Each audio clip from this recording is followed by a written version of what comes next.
Good evening, students. Today I have come with a new lecture on literature, and today tonight I will surely discuss um, the poetic features of John Milton. There are different features which can be noted down in the works of John Milton. We have to discuss it from different angles. Number one, the Puritan strain. Number two, the classical strain. Number three, his poetical genius. And number four, his position in literature. Let me first talk about the Puritan strain.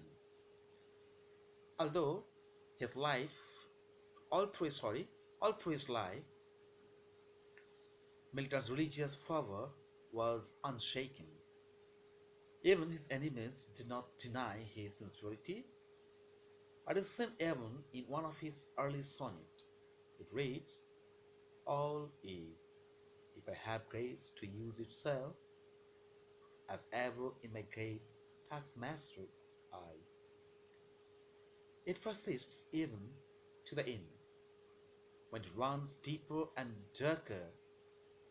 In Paradise Lost, for example, his chief motive is to justify the ways of God to man. This religious tendency is apparent in the choices of religious subject, especially in his later poem. The sense of responsibility and moral exaltation, the fondness for preaching and lecturing, and which is Paradise Lost, is a positive weakness. The narrowness of outlook, strongly puritanical sin in his outbursts against his appearance as a Lycidas, in his belief regarding his inferiority and of women, and in his scorn for the miscellaneous rabble. Next to come is the classical strain, curiosity interweaved with the severity of his religious nature. Its strong bent for the classics, which is pagan and sensuous. His learning was wide and mature. He wrote Latin prose and verse as fully as he wrote English. His classical bent is apparent in his choice of classical and semi-classical forms, such as the epic, the Greek tragedy, and the pastoral.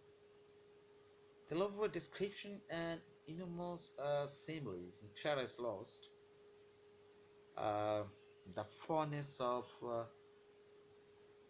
uh, classical allusion, which runs right through all his poetry, and the dignity of his style and his precision and care.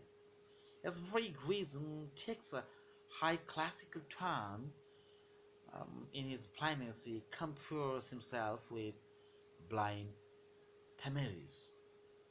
And his choice of diction, we have classical element abundantly apparent. And lastly, the same element appears in his typical Miltonic grandeur and frigidity, the arrogant aloofness from men and mortals. Now let me talk about his poetical genius. As a poet, Milton is not a great innovator. His function is rather to refine and make perfect, even from it touches queer a finality of grace and dignity. The epic, the ode, the classical drama, the sonnet, the masque, the elegy. His achievements in these have never been better and seldom approached. A metrist, he stands almost alone in all his meters. We observe the same as ease, sureness, and success. The question is, what is the position of military literature? Military occupies an important central and transitional position. It came immediately after the Elizabethan epoch, which when the Elizabethan methods were crumbling into chaos. His hand and temper were firm enough to gather into one system the wavering tendencies of poetry and to keep them soreness, curiosity, and variety. The next generation, lacking the inspiration of the Elizabethan, found in him the necessary stimulus in order and accuracy from him to a great extent sprang the new classicism that was to be the rule of for more than a century. So, my dear students,